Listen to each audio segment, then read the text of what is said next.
I guess we can start. Cool. Friday evening, it's a bit late-ish, so well, thank you very much for staying up this late. I won't be talking about any like commercial or like studio stuff. I will be talking about a personal project of mine. My name is Nikola Damjanov. I like to announce myself, or present myself as a game artist by day and a procedural thinker by night. It's a little bit assumptuous, but I sound it's cool. But today I'm going to talk about a Nodevember night of shitty poetry. Now, a curious person might ask, why shitty poetry? Please don't ask me why shitty poetry. There is maybe a sense of a reason behind it. I'll try to get to the point of it. So this might be a better point to say game artist by day, a shitty poet by night in this case. But just to kind of stay on the topic, we'll add like some procedural art on the top, so side effects can put this on their channel. Anyway, so I'll be talking about this. I don't know how many of you know about Nodevember. Oh, by the way, so feel free to interrupt me with any questions at any time. I like to keep these things dynamic, so just shout out a question. I'm completely fine with that, or a good joke, but make sure it's a good joke.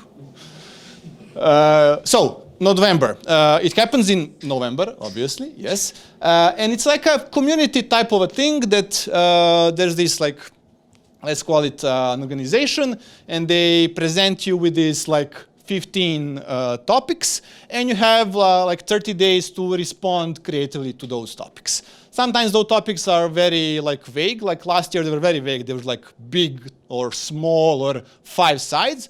The last time, actually last year was this, the year before that, because in December, they were a little bit more specific. But the whole concept is, these are the topics, there are no prizes, just kind of challenge yourself. The only rule there is that you need to create to the topic, kind of respond to it creatively, but using only node-based software. Some people use Houdini, some people use Blender, some people use Grasshopper, whatever they have. Some people even create musics or interactive installations, whatever node-based tool they have at their disposal, even shaders, of course, like blueprints and whatnot. So technically, it's 30 days, 15 artworks, 1 lost artistic soul. I'm kind of keeping this in this kind of poetic theme. And of course, 0 sleep, because how other you can work your regular job and then try to kind of squeeze all these things in a month. Now, why shitty poetry? Because I like to sometimes push myself in completely unnecessary ways, to be honest. And one idea I had, because I do a lot of these technical things. I do a lot of tech art at work. I do a lot of tech art at home, and people always praise me for my technical skills, because those are the skills that I kind of tend to put out front.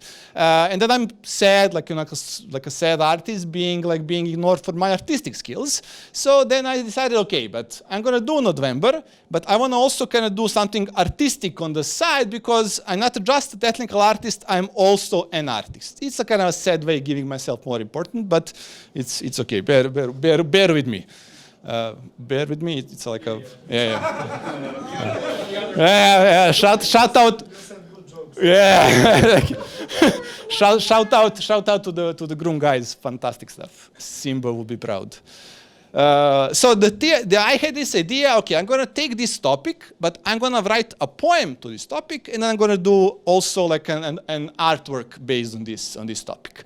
So let's start. I'm not gonna it's 15 of them. Maybe you'll not get the chance to go through all of them, but maybe let's see if maybe you can. If I don't know if somebody saw any of my artworks for Nodevember, but let's play a game. And if you read the poem, and if you imagine at least a little bit something that I created, just raise an arm. I want to see if maybe not all poets of these poems are shitty. So first, the caps ones are the actual prompts for the actual topics. So ideas orbit like satellites. Picking one is hard. Let's start with small bytes. Byte 1, space junkyard. This was the first topic that I kind of responded to. Go back. So the idea is, well, okay, space junkyard. It's like, I'm gonna go with like, let's start easy, you know, let's start easy. I'm gonna just take trash cans and make a satellite out of it. But I'm gonna do it procedurally. So I'm gonna start with just, is this GIF working? No? Oh, it is, okay. So I'm just gonna start with like a simple like tube. I'm gonna add a little bit of stuff. Now the handles, they're a little bit, I made just kind of a grid, extruded part of it. This is just like a SOP level modeling. I'm practicing. I'm gonna like bevel, chamfer all the edges. I'm gonna inset the like the outside edges. Just pop a little bit extrude on there to gain a little bit of volume. Then I'm gonna use the box and just gonna mask by distance to kind of add a little bit of like a dent, like somebody kicked in the space that trash can. Some noise. The top, again, like a simple cylinder, like a circular array of these like wobbly things to create all those kind of dents. And then I also wanted to create a little bit of an antenna. Now the actual bags, I started with a very simple sphere, cut it in half, add a little bit of geometry, sphere for collision, and I kind of simulate as like a expanding, you know, cloth simulation. Then I use the centers of those original polygons to add. Let's kind of fake add, because this was not simulated, just kind of the tips of those bags. And I thought it would be a good idea just to maybe use antennas as those, you know, like solar panels for the actual satellites. So I created, I don't know how old are you guys, if anyone of you actually had one of these antennas, but I used to have this one, you know. And that was kind of the final result. You still got it? Good. How's the signal? Happy or not happy? Do you like go there regularly to adjust it like every once in a while and shout, is it good, is it not good? Okay, just don't be too aggressive, you know, this is 2023. Eh? Now, moving on. Kill all humans, but forgot the oil. Still, you can bite my shiny metal ass. That's a hint for you, for anybody who watched the cartoon. Look what happened. I planned for turmoil, but nobody cares for forgotten robots. The idea behind this was, I used to love Futurama when I was watching, you know, cartoons. And there was this episode when they forgot Blender on a planet, and then he went to this complete tangent. And I thought, like, would it be cool if somebody took Blender head and just created an oil can out of it? And I took this, like, old traditional Texaco oil can as a reference as well. And I wanted to create, okay, let's try to make a Blender in Houdini. So, about this. I need to actually point this. Again, like not that much complex modeling, a little bit kind of rehashing my processes here. I start with those very simple shapes. I try to build the simple shapes from those objects. I start with either from like a cylinder or a semicircle or a circle. I mean, Blender is like a character design, very simple to model. This is where like the references really come in hand to can actually match the style of the actual character. I don't worry that much in this like level about the actual kind of mesh level topology. I kind of model any way I can, because in the end, everything will get kind of VDB remeshed into a single mesh for shading as well. Then I started adding, you know, the stuff which are not Blender related, but actually kind of turning him into the oil can, like the snippet for the oil. And this is kind of similar process as I did for the handles on the asteroid. I kind of start with a very simple strip. I kind of give it width. I select all the outer edges to give it that kind of bent metal look, like the metal was bent in the old days. Same for the top part. I mean, you're not seeing the final result. There's a lot of like kind of trial and error going between the reference and trying to kind of nuance the shape, but I'm trying to keep all the process very, very procedural. For the actual like nets, I scatter the same amount of points on the actual head and the ground, and I just create lines between them. I a little bit kind of sag them down just using like, you know, kind of gravity. Then I scatter a bunch of points between them, connect them all based on their distance, and then just kind of smooth their position. Like there's no simulation here. Everything is done like on a SOP level of any sims, but it's good enough kind of look of a spider's web, especially when things go like in blur and whatnot. So it's you know, it's okay. Shading and rendering, usually in all this stuff, is done Sometimes I do the shading when it's just kind of simple materials. I do the shading directly in Houdini. I use Octane for all of this. But for these things, when there's actual like texturing, this was kind of done in Painter, but again, return to Houdini to render in Octane. Then, words mightier than sword, behavior quite obscenely, internet, never bored, brutal media machinery. So, brutal machinery was the topic. And this was my idea. I kind of thought, like, what is brutal machinery? I thought that actually media was a lot like a brutal machinery. It's a machinery, so it's kind of brutal to you. Everybody's trying to scare you all the time. You know, the usual thing. I'm not going like very, very deep. It's shitty poetry, to be honest. So I wanted to like create like a robot, and I don't know if anybody kind of notices the subtle nod to the American. No? Yeah? Okay. Maybe. So I wanted to create like, let's try to create like a, I don't know, like a media robot that's trying to kind of like completely disrespect you. And it's like, and it's taking this very solid aluminum cube and still manages to crack it. Process, again, very similar, like modeling, just kind of trying to go out with the base shapes. I'm doing this modularly. I'm just kind of dealing with the large shapes first. Again, sticking kind of to the very simple character design because I'm time boxed. I have like maybe, I don't know, between 4 and 6 hours I spend for each of these things. Maybe there's a couple of extremes where I go overboard, but I try to keep it simple and I try to keep it on the team. I get the references and then I model, like using all the SOP level tools that I can. Sometimes I just Boolean stuff, sometimes I extrude them, and when dealing, especially when dealing with like arms and legs, the match size node in Houdini is pretty cool because I can work on a single item and it'll automatically rescale and position itself, so I can like model the arms and legs and feet pretty much in unison. I think this is like, these are legs now. As you can see, pretty much simple shapes. The thing I didn't do this, which would actually be smart, is just kind of do a very quick kind of kinefx rig for posing. But again, I was kind of lazy at that point. So what I did, I just kind of automatically rotated every position and every limb until it kind of fit in place, which is not the best way to actually do it. Most of the shading is procedural, except for the text. This one is actually from the like promotional image for the actual event that Crater used. So my core is starving for a pencil florist, forever carving a microcosmic forest. I wanted to see like what can like a microscopic forest be, and I was like forest, wood, micro, pen, small. I kind of thought it was like a nice thing to try and do this like a macro level shot. I was doing these kind of characters and whatnot so far. Let's try to do something a little bit more close up and personal. Actually, like even though I think this is one of my favorite images from this whole endeavor, the actual modeling is pretty simple. It's like a very simple tube. I go around with all these just extruded denoised planes. I Boolean them out, and I wanted to get this like you're sharpening a pen with a knife, not like that precise with using like the actual, I don't know how even you call it, sharpener, I guess. But then I also kind of went into and do the actual details, the stellate, you know. I add a little bit of thickness to the outer walls to simulate there's actual paint on the side.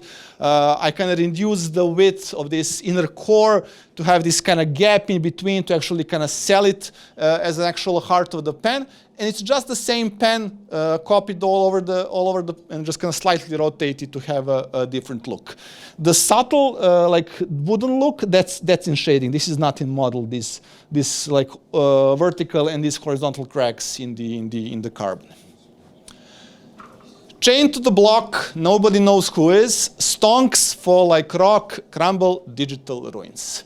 I completely wanted to join the bandwagon of people hating bitcoins because like everything was crashing at that point. So I was like, yeah, this is easy target. I'm gonna like say like I told you so, you know. So this is probably the most heavy like modeling type of a response I had for all of these things.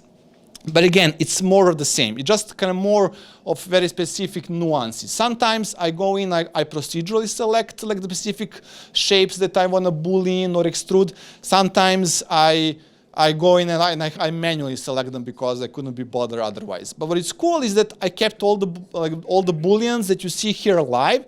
So at any point I could go back, like change this bevel or like reduce the width or control it like that. And I did, because I was like kind of massaging the shape all the way I was modeling.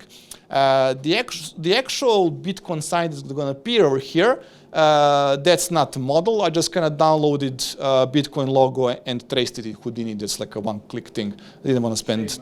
Shame. I agree, man. But trust me, that's not the worst thing I have done. I should be ashamed of.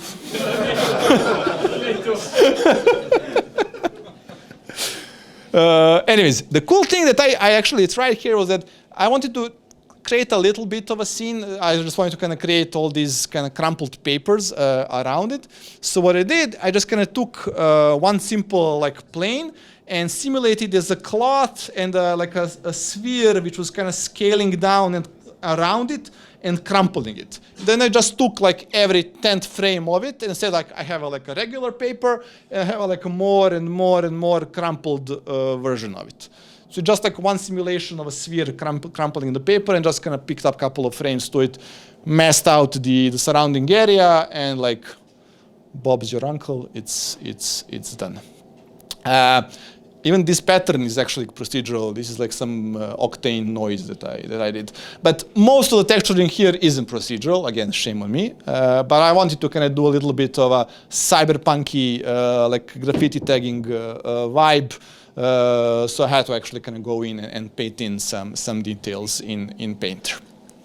Moving on. This is my favorite one. Monster is hearing, judgment is coming. Catch the lightning, ride the thunder.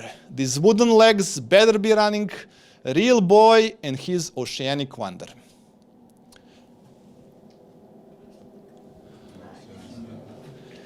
This one, I spent more than 5 hours, to be honest. Yeah.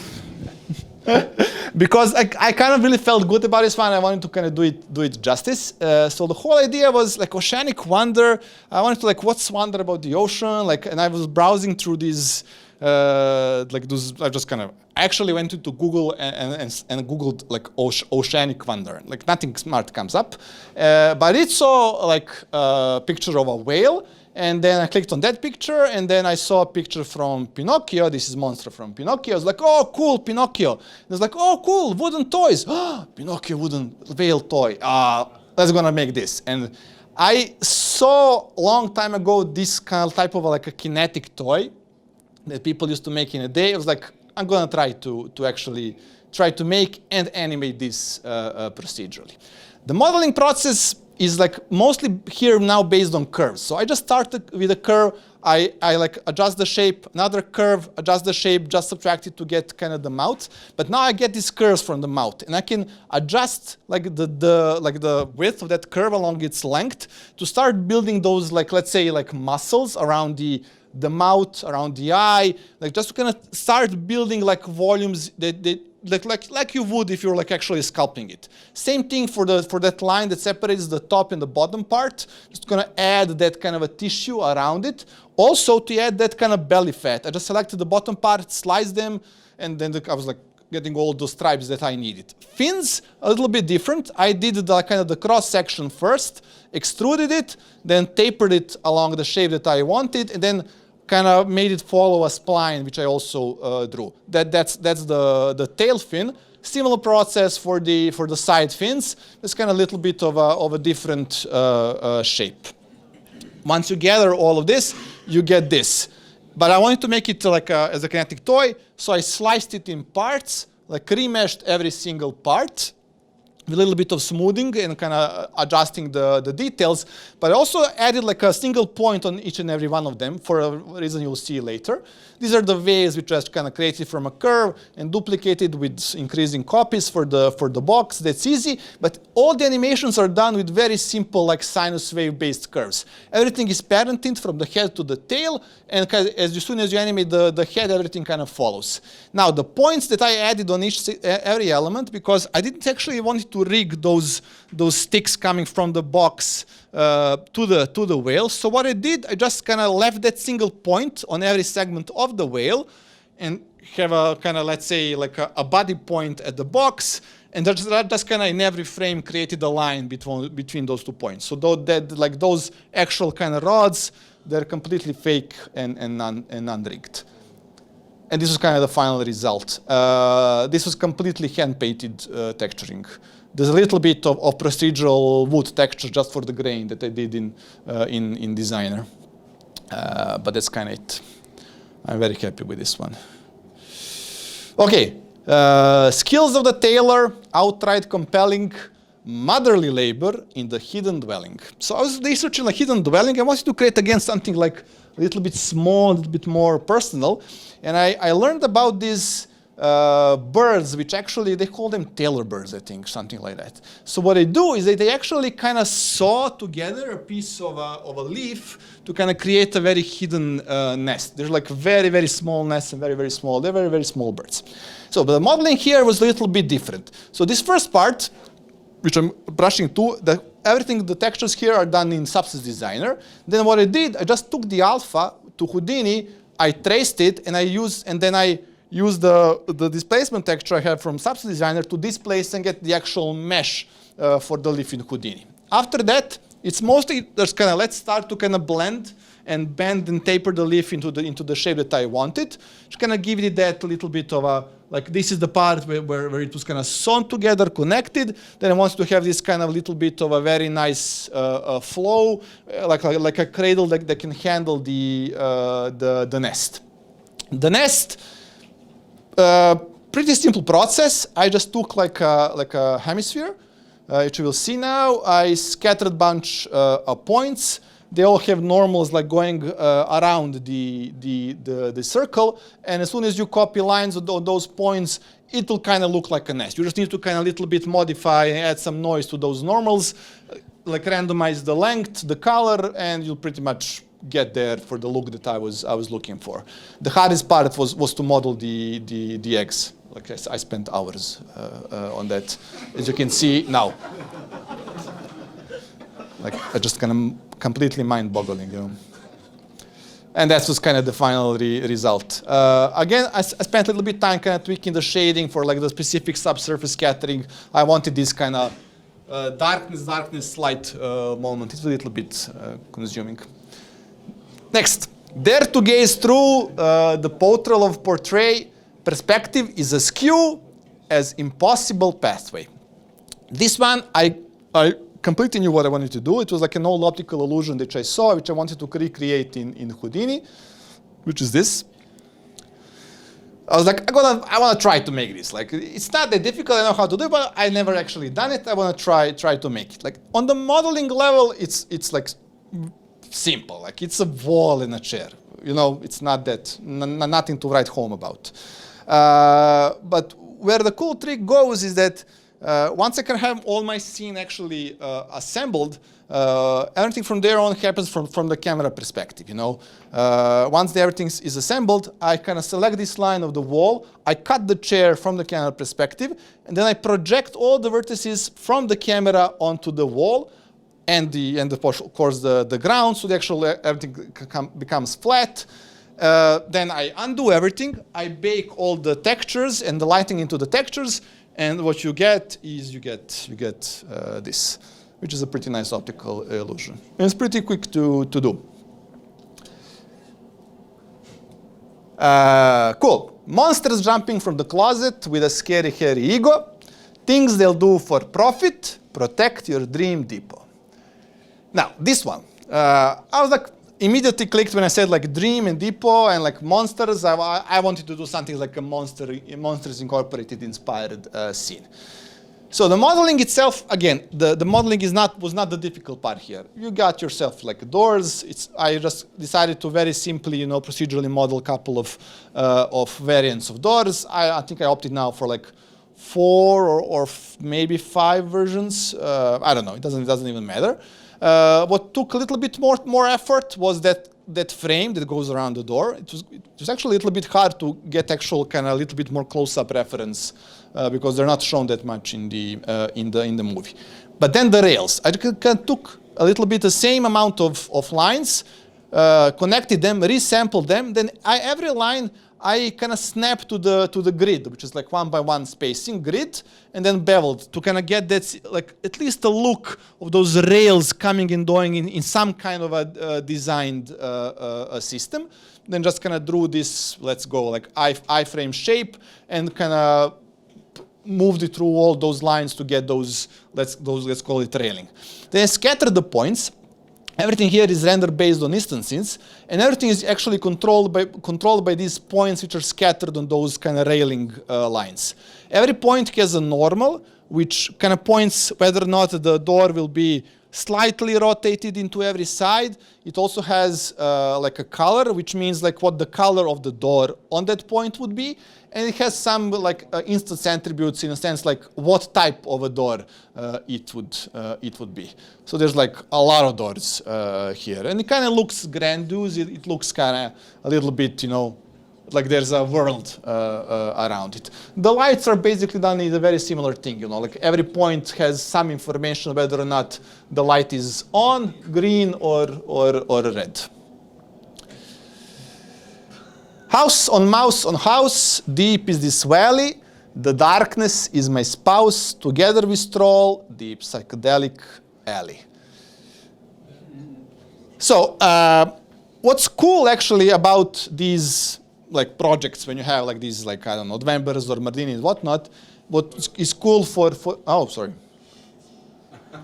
what is cool for me is that I have like this work in progress folder which has 50 subfolders, all the things that I tried but never finished, or maybe tried but didn't like it. Whenever I start this kind of level of project, I try to like recycle some things which I know I will never finish, and then like, okay, at least I'm done with it now. One of the things that I did recycle, like was this, let's call it like a house generator, which I built from some workshop and never actually kind of came to it to finished. So it's a rather kind of okayish, like maybe like kind of a Pixar Luca inspired house generator, where I built a couple of like elements, like two variants of windows. These like hanging cloths were actually just kind of volume simulations, and I just choose like 1 or 2 frames to play with, and then I have a simple box which just kind of randomly chooses an element, whether or not is it like a wall, is it a window, and if it's a window, does it have like cloth hanging around? And then like with that, I get a bunch of houses which I could then like populate this alley. And you will see as this progress. This is how I did like the balconies. I just kind of copied these curves along these like, let's call it a balcony. I guess that's how we call it. Similar thing for these kind of overhang cloths for the balconies. Again, like a simple geometry simulated. Just kind of I let it drape down to get this shade cover and whatnot. And again, I let the random system choose where it wants to place everything. And then I can generate like a bunch of various houses for me to play it. And I reused that system. I generated maybe 7-8 variants to create the entire scene. Just created the plane, kind of tapered it, removed the single part where I wanted to have some kind of space in between the houses. I went for that Inception look, I kind of tried bending it on itself to get the final image. The actual texture is actually projected from the camera. That's the whole trick on texture here. All the textures are from the camera projected, so they kind of match everything, but they're kind of blended based on camera depth. Sorry. Yes. Can I ask a question? Absolutely. I'm fascinated. Really. With me or with the? No. By the program, not you. Okay. Kidding. How do you manage UV maps? There's no UVs in here. Everything here is shaded without UVs in this particular case. And in other cases? How difficult it is to make a UV? Yes, Houdini has everything. Everything automatic. Yes. Sorry, I forgot. No, Next. no problem. Come on, even Max has auto unwrap. I know. Yeah. Okay. So I go completely unoptimized way because I'm not optimizing for anything. I'm only optimizing for end result, and I don't care like if I need to use 16 8K textures. That's not important for me. I just go for the resolution that I need, and I don't spend time unwrapping. I only tweak the automatic unwrap if there's some really like nasty overlap errors that I need to fix. When I need to use UV mapping. Did you, for the project, did you use building generator or made one? No, made one by myself. Yeah. Any reason why not building generator or just Out of sheer stupidity. Okay. I like this is that's one of the cases where I thought I was smarter and I wasn't. I think like probably the building generator would be way easier and way more flexible. I just kind of wanted to see like how difficult is it to create something like that. I can be like that sometimes. Race to space, philanthropist image. Should we embrace Asteroid Village? Again, this is like one more of the like more of a system-based artwork than actual kind of modeling. I wanted to see like, okay, how would it like a very stupid village look on an asteroid? So the actual asteroid was mostly done. These are like Houdini terrain height fields. Just kind of bunch of like kind of noises and like subtractive surfaces to create the base shape. Then you can utilize some of the very automatic tools. You know, like you can use erosion. You can use stuff which is like. You click, you wait 5 seconds, and you get something cool. All these kind of details and whatnot. I created a place we actually wanted to place the actual that fell, and the modeling again very simple. I started from the very difficult modeled egg I modeled for before. A little bit of noise, bunch of copies around it, again noised, subtracted to get that asteroid kind of look. I kind of reused that whole thing of inflatable cloth simulation I did for the trash bags to create these kind of inflatable looking, you know, habitats for these environments. But now they're kind of constrained with these, you know, like structural lattices. Then I scatter a bunch of them, I copy them around, I play with like density and scale to get something that I like. Then I kind of select the bottom parts and copy all the lines to create the supporting structure. And I select just the last point of those lines and just kind of tell it, just go to the most closest point that you have on this asteroid to kind of make it connect. Again, I go like fast and dirty, just trying to get what works. Time is of the essence before the leaves harden, from green to fluorescence in Futuristic Garden. This is the best one. For you? Poem. What? Poem is the Poem. best one for me. Thank you very much. So, Night of Shitty Poetry -1. He will buy your book. Good. I might be artist in the end, who knows? So what about Futuristic Garden? I mentioned like how would gardens look in the future? Of course, they will be holograms. I mean, what else? Shitty holograms. Hologram is also shitty? Cool. So and I want to create this little bit more of a like a, let's say like stylized artistic type of a kind of garden.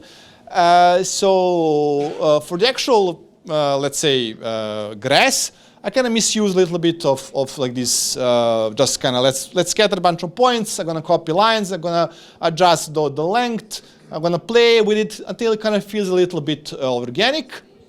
Simple, like just a semicircle to create this very artistic looking, you know, like tip of the flowers, and just put them on the most. This one I cheated a little bit. I did create the original line, but then I used the Houdini tree to generate the branches. The leaves I sacked, but I did create my own volumes that they kind of look like trees. Then I used like Houdini has this tool called like grab silhouette, and I kind of created the silhouettes of those shapes from like X, Y, and Z axes, just to kind of create a little bit of a line outline for all of those elements.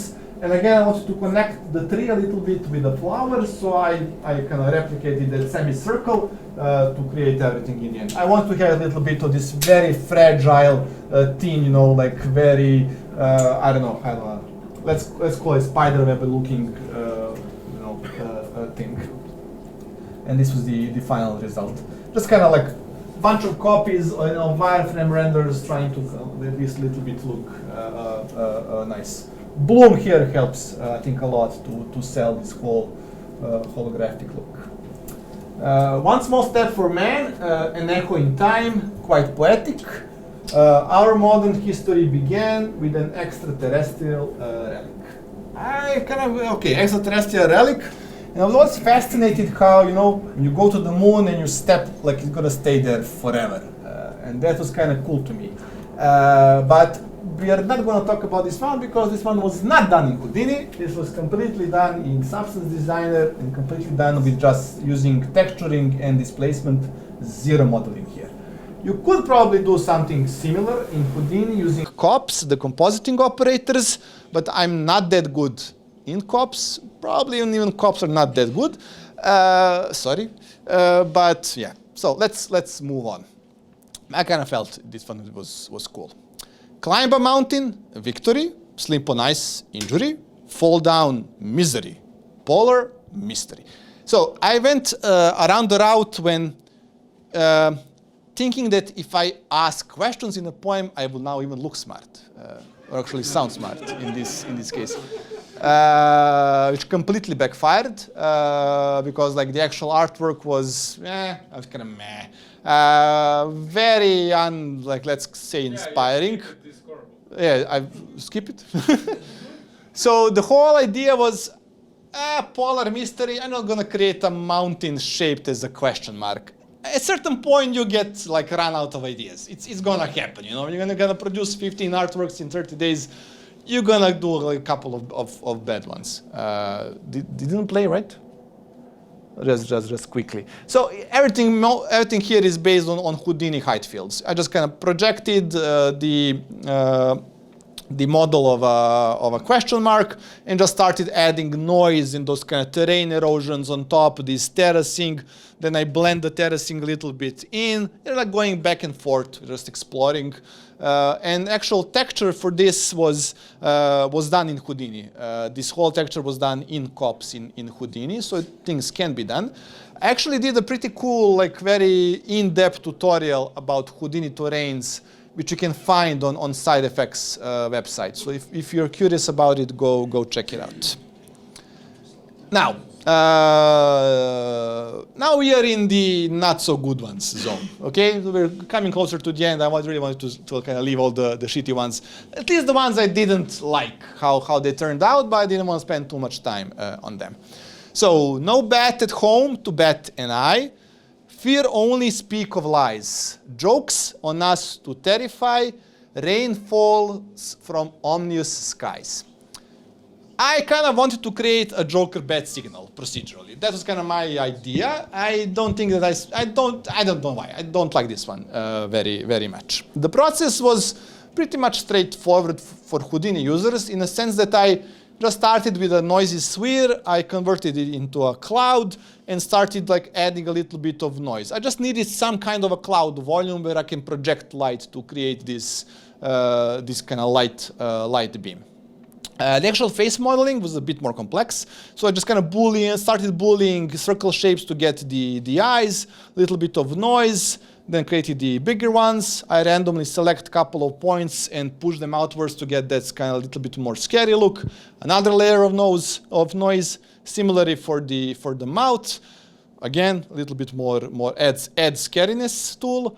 And then I just created a mesh which casted a shadow from a very, very bright light to get what I wanted, which is this. And yeah, that's all, folks. The end is near. Let's do the questions and have some beer.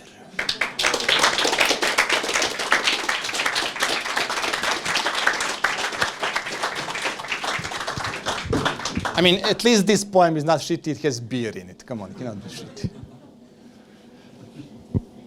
Cool. Any questions? Feel free to shout them out. You can even do the bad jokes now. It's fine. I will allow it. So, like you can easily find me on ArtStation and Twitter. I also did the Nodevember 2 years ago, which also has a lot of cool stuff, I think. So if you like this and these kind of things, go check it out on my ArtStation. I also have a lot of breakdowns. And I'm also like usually a very friendly person. So if you like plan to do something like this and you get stuck, need some help, reach out to me, like Twitter, Instagram, wherever you find convenient. Can I buy your NFT? No, I don't do that. But you should. I don't believe in NFTs as a concept. I did try them, to be honest. Of course I did. Like FOMO was extremely strong at a certain point. But I don't want to value my art on that level. But I don't know. Maybe the art wouldn't sell as NFTs, but I think the poems would kill there. That's the thing. That's my next project. Procedurally generate shitty poems. I have one question about something else. I was previous Houdini User group. Yes. Okay. Yes. And when you showed your line art, Mm-hmm. and I couldn't find any of that on the internet. I still haven't published it. Yeah. Yes. Yeah. That's one of my work in progress folders which I have. It's. Because I think it's great, and I think that people need to see it. Thank you, thank you, man. Show it to the guys. I'm super happy to hear that because that project was very personal to me, and like the whole thing around me wanting to kind of establish like a procedural generative art line art museum in Belgrade, but that project didn't end up well, so I'm still kind of sore about it. Okay. So a little bit like kind of butthurt. So I just need some time to process it before I publish it. I haven't given up. I'm just like in a grieving period. Let's call it. But thank you for remembering that. That gives me motivation to actually do it faster than 2030. Okay. Yes, please. Say that the text on your shirt sums it up nicely. Oh, thank you very much. I actually had to look. Thank you. I was like, whoa, fuck, what shirt did I wear today? Thank you very much. Okay, cool.